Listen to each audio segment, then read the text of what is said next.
Hi everyone, Keith Arkenberg Farms, and it is now the 1st of March, which means it is time to start farming, finally, getting the new season going, getting this year off right.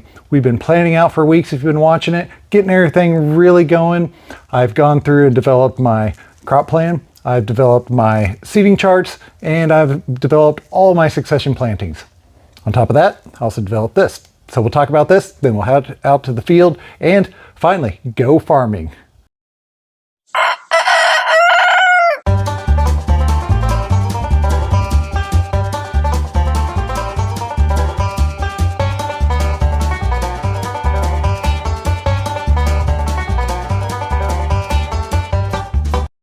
So this is my newest addition this year, 2 foot by 3 foot whiteboard.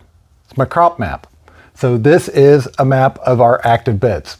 So we've got the 2 big field blocks, 16 beds each. We do split them, but it's easier to number them in this fashion, running down, and then just say something's in that row.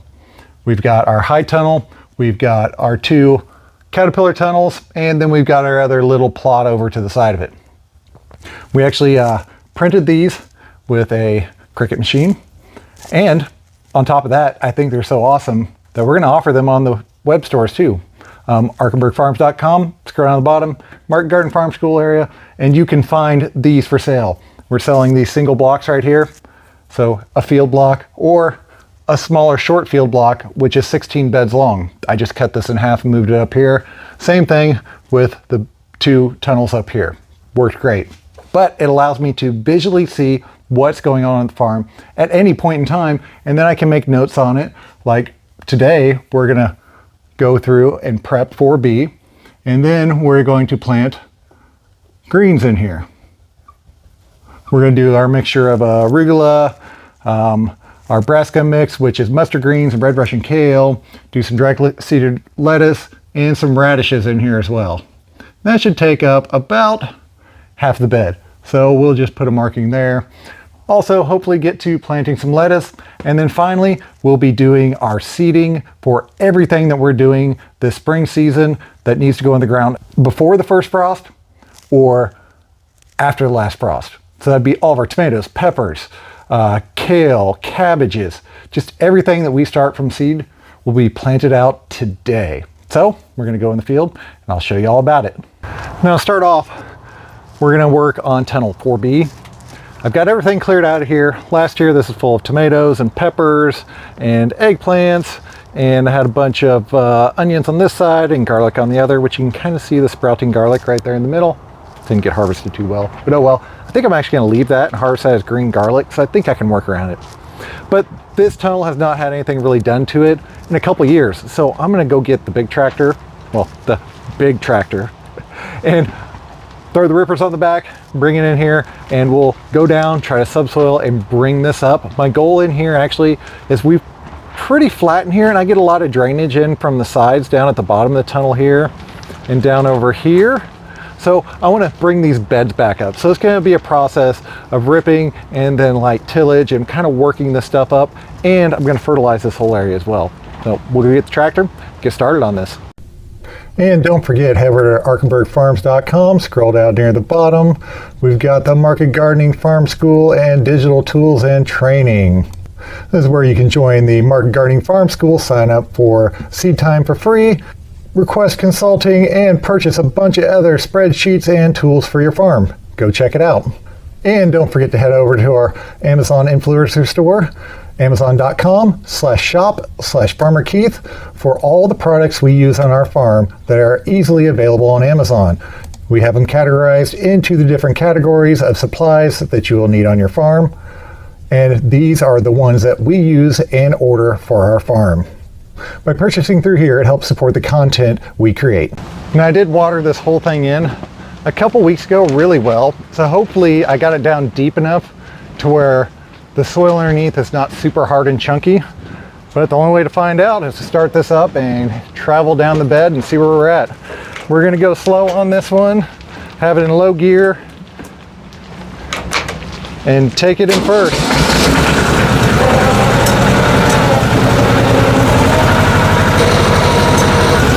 Now we're gonna line climb back up and make another pass at this and try to achieve the same thing.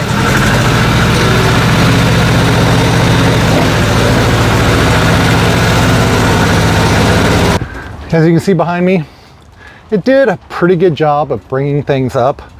I might have ripped this last year. I'm not 100% certain. The only problem is my tractor's not quite big enough, but it is small enough to fit in these tunnels. So I start to spin out because it's only 2-wheel drive if I go too deep, but it achieved the purpose I want. It basically brought the beds up a little bit and helped break the compaction. Anywhere where it's compacted down deeper, it busts through those hard pans. For years this was row cropped and they went this way, so there's 2 tire tracks in this bed. It's like here and here from where the combine drove over continuously. But the next step is to bring in my smaller cultivating tractor. Granddad's old Kubota here behind me. Just got a little mini tiller on here. It's only about 42 inches wide. I've got a roller on the back to help as a depth gauge. But for right now, what I'm trying to do is I'm going to try to bring up some beds. So I'm going to set it on the slowest speed because I have 1, 2, and 3 on the PTO. And then I'm going to adjust my forward speed to where I'm not like tilling up the land. I'm kind of tilling as I move down the land, but basically I'm just going to break it and bring it up. I have to do this every once in a while. I know it's extremely traumatic on the soil because I'm disturbing it quite a bit, but it has to be done every once in a while because you end up with flats like this, and then we get drainage that comes across the areas down there and it creates a mess. So I know you might be thinking, do you need 2 tractors to do this? No, you don't. I inherited this one. The other one I bought for the farm years ago. Just makes it easier if you have to, because this one is solely set up with this on the back. I do all my bed prep with it. Nice shallow bed prep, 2 inches at max, kind of like what a BCS does. And the other tractor's more for bigger things, hilling potatoes, digging potatoes, running a brush hog to clear the land out here. So it kind of keeps them separate. And that way I don't have to change implements all the time and I can just keep rolling on this stuff.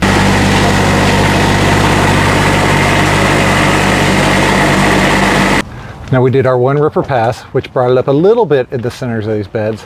Then our very light but deeper tillage, so we brought it up a little bit higher.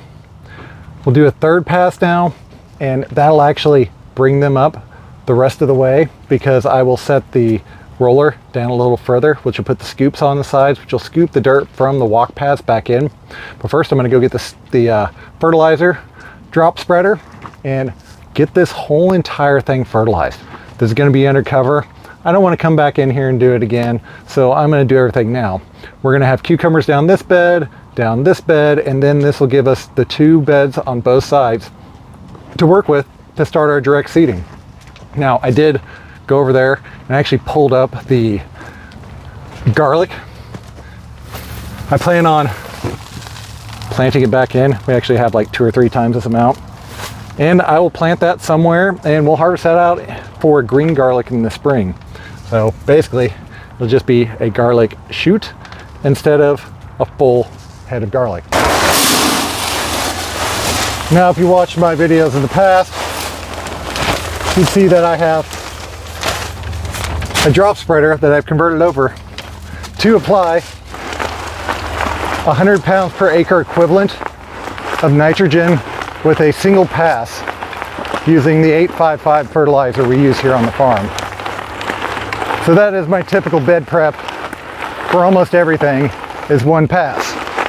Now if anything's going to be in here for an extended period of time, like the cucumbers over here in the middle, I will go ahead and make a 2nd pass.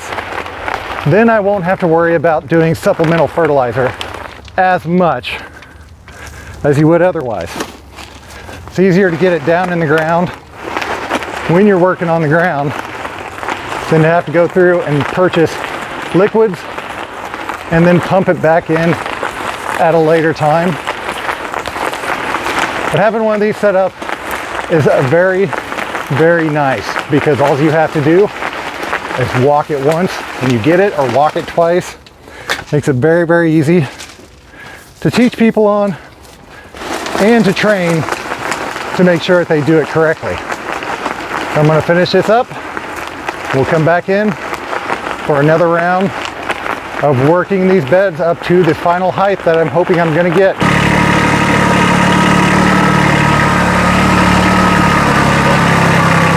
Now that was one of the huge disadvantages to these farmer friend caterpillar tunnels when you've got end walls like I've got right here and a door. You can't just drive through. I have to back all the way up 90 foot every single time just to do anything in here with a piece of machinery. Granted, I could take the whole thing down, but then I gotta take it down and put it back up. Honestly, it's a waste of time, but eventually you get pretty good at backing up, and it really doesn't matter if you kind of get on the beds a little bit, as long as your last pass out is nice and straight.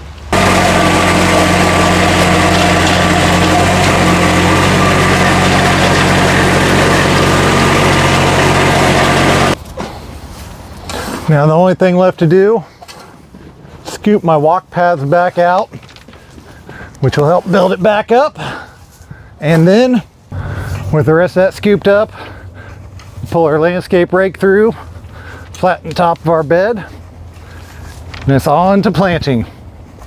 Now before we start planting, we always run our roller dibbler down the row to give us 3 markings to base our spacing off of, to have nice consistent lines all the way down the bed.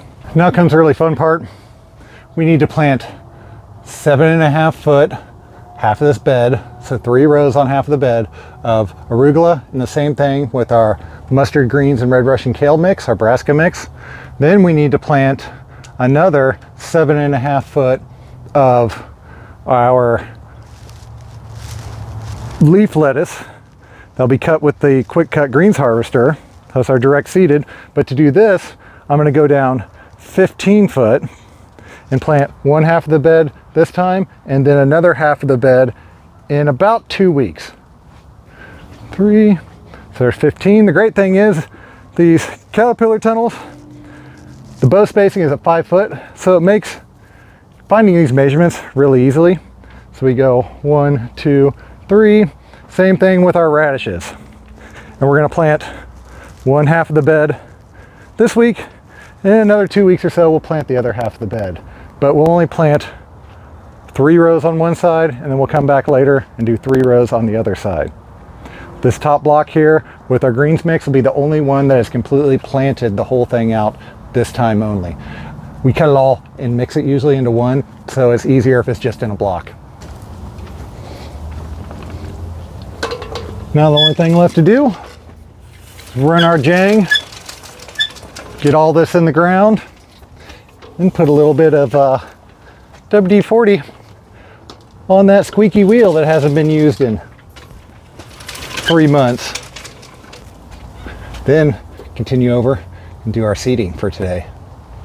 Now the only other task we have left in getting this farm rolling for the season is seeding out all of our spring stuff. So that'd be all of our tomatoes, all of our peppers, another tray of lettuce, our kale, our broccoli, our cauliflower, our cabbages. Pretty much everything that's going to go out in the spring. We wait for November 1st to do it because in 45 days they'll be ready for the field. We might have to pot up, we might not. It just kind of depends on how the season goes and how early we can get them out. But I'm going to continue on doing this for the next couple hours. I'm going to call it a day. So, as always, hope you all like what you saw today. If you did, don't forget to like and subscribe. Thank y'all. Have a good day.